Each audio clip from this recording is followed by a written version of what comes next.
Hello दोस्तों, नियति PCS classes में आप लोगों का स्वागत है। मैं हूं कमलकांत और अभी हम बात करेंगे बीपीएससी के संदर्भ में।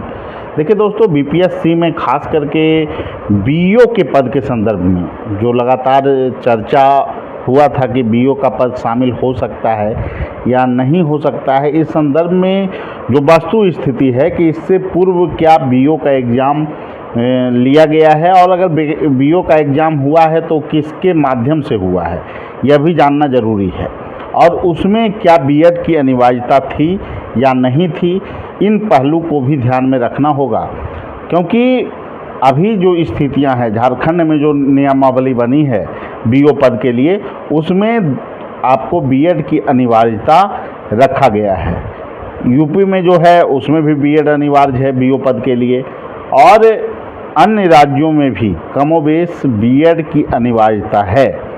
अब बात हम करते हैं बीओ पद पहले कब आया था बिहार में। तो बीओ पद की वैकेंसी जो है आपको 1889 में, मतलब अभी से आपको 33-34 वर्ष पहले एग्ज़ाम हुआ है। ठीक है, अभी से 33-34 वर्ष पहले बीओ का एग्ज़ाम हुआ है, जिसमें आपको 3 पद थे। व्याख्याता का पद था, बीओ का पद था, बुनियादी विद्यालय के हेडमास्टर का पद रखा गया था। और इसमें लगभग 662 रिक्ति थी टोटल, तीनों पद मिलाकर। और ये अवर सेवा चयन परिषद आयोग के माध्यम से ये परीक्षा लिया गया था। अवर सेवा के संवर्ग में आपको 3 पद रखे गए थे। और जो बाद में जो बीओ के अभी जो स्थितियां हैं, बहुत सारे बीओ जो बने थे उस समय, वो अभी डीओ के रूप में हैं, डीपीओ के रूप में हैं। बहुत सारे लोग रिटायर भी हो गए, क्योंकि 33-34 वर्ष सेवा देने के बाद तो अधिकांश लोग रिटायर ही हो जाते हैं। तो बीओ पद पे अभी कौन से लोग आसीन हैं, यह भी जानना आपके लिए ज़रूरी है। तो ये सबसे बड़ी बात इसमें है कि पहले बेसिक स्कूल के लिए जो आपको स्कूल थे, बुनियादी विद्यालय, उसके लिए आपको बेसिक टीचर जो है का परीक्षा हुआ था, और उनको ही प्रमोशन करके जब हेडमास्टर बने तो हेडमास्टर से वो जो है आपको बीओ के पद पे प्रमोशन उनका हुआ है। कमोबेश पूरे बिहार में अभी जो स्थितियां हैं, बीओ का पद जो है प्रमोशन पर ही आधारित है अभी जो वर्तमान स्थिति है।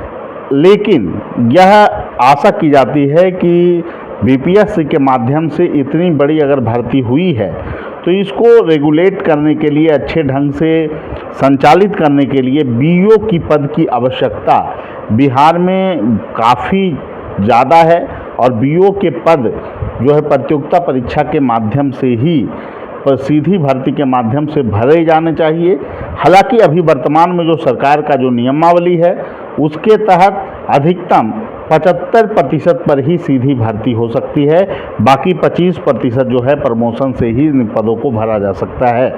तो टोटल ब्लॉक की संख्या बिहार में अगर देखें तो 540 ब्लॉक है, और अगर उसमें 75% लगभग जो है कि आपको सीधी भर्ती संभव है, तो 400 पद अधिकतम आपको बीओ पद के लिए आ सकते हैं। अधिकतम की बात हम कर रहे हैं, मैक्सिमम टोटल उतना ही हो सकता है, क्योंकि पहले जो था कि एक ब्लॉक में 2 बीओ भी पद पे आ सकते थे, लेकिन अब जो रूल बनाया गया है उसमें है कि हर एक ब्लॉक में एक ही बीओ का पद होगा।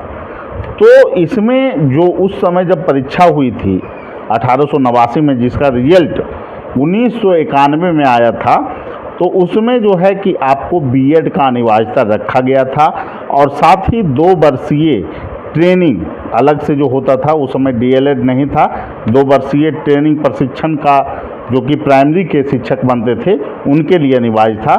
तो वे लोग ही इस पद को भर सकते थे, फॉर्म फिलअप कर सकते थे। अभी जो वर्तमान स्थितियां हैं उसके तहत उत्तर प्रदेश में जो है कि आपको बीएड की अनिवार्यता है, राजस्थान में बीएड की अनिवार्यता है, झारखंड में जो नियमावली बनी है उसमें बीएड की अनिवार्यता है। तो ये लगभग आपको तय है कि बीएड की अनिवार्यता को बीओ पद के लिए ख़त्म करना आसान नहीं है। अगर सरकार चाहे तो नियमावली बनाकर इसे जो है शिथिल कर सकती है। लेकिन इसका सबसे बड़ा कारण है कि ज़्यादा चांस है कि आपको बीएड की अनिवार्यता बना ही रहने दिया जाएगा, क्योंकि ये लोग रेगुलेट करते हैं, खास करके मीटिंग का आयोजन होता है, सभी चीज़ जो होता है उसके लिए बीएड के जो बीएड किए हुए अगर शिक्षक रहेंगे, अगर उनकी अध्यक्षता बीओ करेंगे मीटिंग में, तो इसमें जो है कि आपको उनको भी बीएड के विभिन्न जो पाठ्यक्रम हैं उनके संदर्भ में उनको भी जानकारियां होनी चाहिए, क्योंकि बीएड जो है कमोबेश एक प्रशिक्षण ही है, मतलब जिसके माध्यम से आप बच्चों को अच्छे ढंग से शिक्षा, उन्नत शिक्षा उपलब्ध कराने का प्रयास करते हैं। तो ये अनिवार्यता खत्म होगा या नहीं होगा, यह निर्णय सरकार को लेना है। लेकिन अभी जो स्थितियां थी कि बीओ के पद के संदर्भ में बहुत सारे वीडियो बन रहे थे, और जो है कि कहीं से भी अभी तक चर्चा नहीं हुआ कि बिहार में बीओ का पद की परीक्षा कब हुई है। और एक बात और हम बता देना चाहेंगे कि बीओ के पद के संदर्भ में अभी वर्तमान में कोई भी स्थिति स्पष्ट नहीं है। इसको लेकर सरकार चाहे तो प्रयास कर सकती है, बीओ का पद निश्चित रूप से भरा जाना चाहिए, और प्रतियोगिता परीक्षा के आधार पर अगर 75% पद को भरा जाएगा तो शिक्षा व्यवस्था में सुधार की दिशा में एक बहुत महत्वपूर्ण कदम जो है कि हो सकता है। इसलिए सरकार को चाहिए कि बीओ के पद को जो है कि प्रत्यक्ष रूप से भर्ती बीओ के पद पे किया जाए, चाहे ताकि गुणवत्तापूर्ण शिक्षा को बिहार में सुनिश्चित किया जा सके।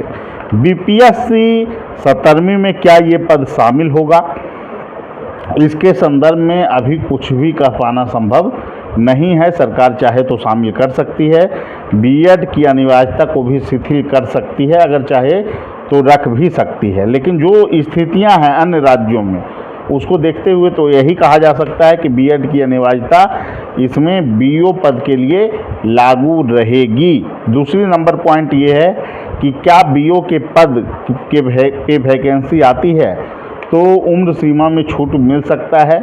निश्चित रूप से कुछ छूट तो ज़रूर मिलना चाहिए, क्योंकि इतने वर्ष पूर्व अगर बहाली हुई है तो थोड़ा जो है कि रिलीफ दिया जा सकता है एज की ऊपरी सीमा में।